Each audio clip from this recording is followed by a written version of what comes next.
बड़ी खबर की देखिए, बिल्किस बानो केस में सुप्रीम कोर्ट का ऐतिहासिक और बड़ा फैसला आया है। सुप्रीम कोर्ट ने गुजरात सरकार के फैसले को पलट दिया है और फैसला पलटते हुए 11 दोषियों की रिहाई के फैसले को गलत करार दिया है। सुप्रीम कोर्ट के फैसले के बाद सियासी घमासान भी तेज हो चुका है।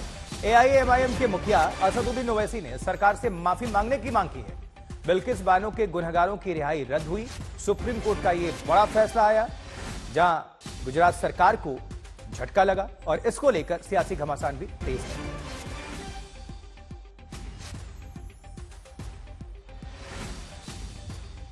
बिल्किस बानो का रेप हुआ, उनकी मासूम बच्ची का कत्ल हुआ और बिल्किस बानो ने ये लड़ाई खुद से लड़ी इंसाफ के लिए, अपने इंसाफ के लिए। तो जो उस वक्त जब बीजेपी नरेंद्र मोदी मुख्यमंत्री थे, उस जो माहौल था गुजरात में, बड़ा ही खराब माहौल था। तो इसीलिए इस ट्रायल को महाराष्ट्र में शिफ्ट किया गया। और ये बात आपको याद रखना चाहिए कि बीजेपी ने ही इन रेपिस्ट को छुड़ाया जिन्होंने बिल्किस बानो से जुल्म किया। बीजेपी के लोगों ने उनके गलों में गुलाब का हार डाला और इससे बीजेपी की महिलाओं के लिए जो लड़ाई है, जो इंसाफ की बात करती है, वो बीजेपी एक्सपोज हो जाती है। बीजेपी की सरकार ने इनको छोड़ा और क्यों छोड़ा? इलेक्शन से पहले छोड़ा, गुजरात के विधानसभा के चुनाव से पहले। अब बीजेपी इस जजमेंट के बाद खामोश क्यों है? बीजेपी आज बीजेपी को खामोशी तोड़नी चाहिए। हम ये डिमांड करते हैं कि बीजेपी और नरेंद्र मोदी की सरकार बिल्किस बानो से माफी चाहे, बिल्किस बानो से माफी चाहे, क्योंकि सुप्रीम कोर्ट ने ये कह दिया है कि आप, माने सुप्रीम कोर्ट के वर्ड्स क्या हैं? The state of Gujarat acted in complicity with the convicts. तो मेरा डिमांड ये है कि नरेंद्र मोदी की सरकार बिल्किस बानो से माफी मांगे, उनको अपोलोजाइज करे।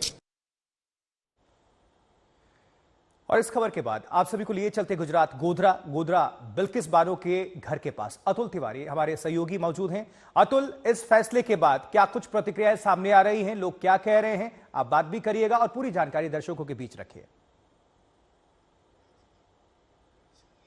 बिल्कुल, अगर बिल्किस बानो के घर की बात करूं तो बीते 10-15 दिनों से वो अपने घर पे नहीं है, पर सुप्रीम कोर्ट के जजमेंट के बाद मैं आपको सीधे विजुअल्स दिखाऊंगा। उनका घर जरूर बंद है, पर परिवार के लोग और आसपास के लोगों ने पटाखे फोड़कर सुप्रीम कोर्ट के जजमेंट का स्वागत किया है। कहीं ना कहीं जब आज से 1.25 साल के पहले जब आरोपियों को रिहा करने का फैसला किया गया था, तब उनको फूल हार पहना के उनका स्वागत किया गया था, मिठाइयाँ खिला के जो भी आरोपी थे उनका स्वागत किया था।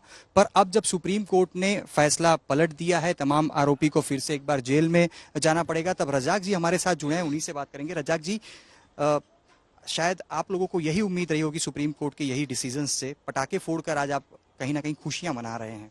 पटाखे तो ये बच्चों ने फोड़ दिया है, लेकिन आज जो सुप्रीम कोर्ट ने चुकादा दिया है वो मीडिया के माध्यम से पता चला है कि जो दोषी को रिहा किया है गुजरात सरकार ने, वो दोषी को फिर 2 हफ्ते के भीतर अंदर जेल वापस जाना है। इससे हम बहुत खुश है और हमको उम्मीद थी कि देश की सर्वोच्च अदालत और न्याय तंत्र पर हमको भरोसा था, हमको न्याय मिलेगा।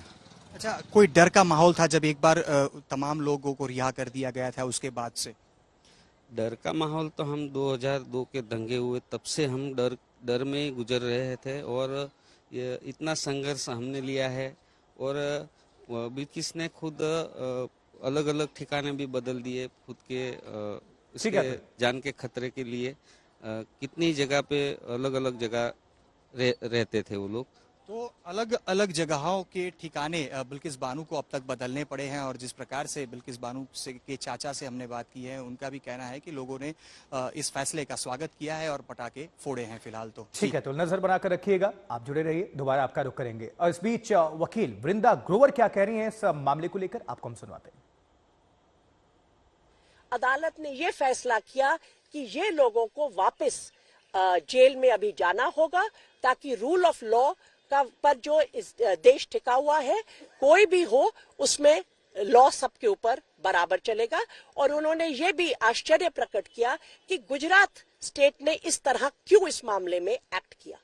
फ्रॉड की बात भी कही। बिल्कुल, उन्होंने कहा fraud has been committed on the court जो इनमें से कॉन्विक्ट था, उसने जो पिटीशन डाली उसमें बहुत से तथ्य जो जरूरी थे उसको सप्रेस किया गया।